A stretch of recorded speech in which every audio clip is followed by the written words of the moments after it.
Inside 3ds Max then, we are ready to bring our newly exported Substance into the scene and then take a look at how it renders with V-Ray.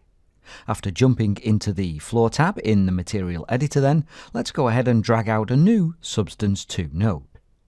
Now in the days before the Substance to 3ds Max plugin that we are using here, we would typically have imported our Substance into Max, added an appropriate material to the workspace, and then connected everything up using the outputs on the Substance and the inputs on the material. Much of which is no longer necessary, because with the setup that we have now, all we need do is load the flooring.sbsar file that we exported from Substance Designer in the last exercise into the waiting Substance2 node, and then with the Substance node selected, come to the Substance menu, and choose in this instance either the Substance to V-Ray or Substance to Physical Material options, as you have already seen me do, both of which will work with V-Ray. In this instance, let's use the Substance to V-Ray command, and as if by magic, we now see a V-Ray material appear in the work area with all of the basic connections already made, which is fantastic. We do of course still need to assign the material to the floor geometry in the scene, and we are done. Well, almost. Let's quickly jump into the coordinates rollout on the Substance node, and set the tiling value to 4, just to get a better scale on the floor tiles.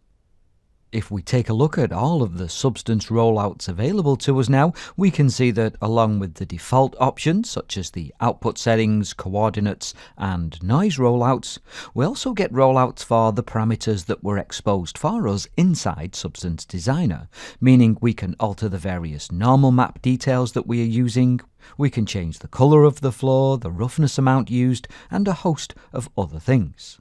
To see how things are looking in the scene though, let's go ahead and take a render. Which for the most part comes out okay, although our floor is looking much more reflective and bumpier than it did in Substance Designer.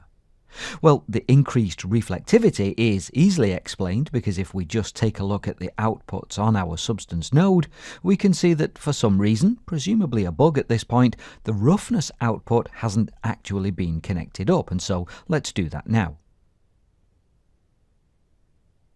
And then take a region render of just the floor area, which now looks much more as expected. And so let's jump into the normals rollout next and set intensity values of 0.15, 0.02, 0.05, 0.12, 0.02, and 0.07 respectively, after which we can take another region render. Now I am thinking that I would probably like a little more reflectivity here, and so let's drop the roughness value to 0.25 from inside the roughness rollout, and then finally increase the quality of the whole material by coming to the output settings rollout and upping the resolution of the Substance to 2K, after which we can take a final render. With things looking pretty decent now, you may be happy to leave well enough alone at this point and simply move on to creating the next material.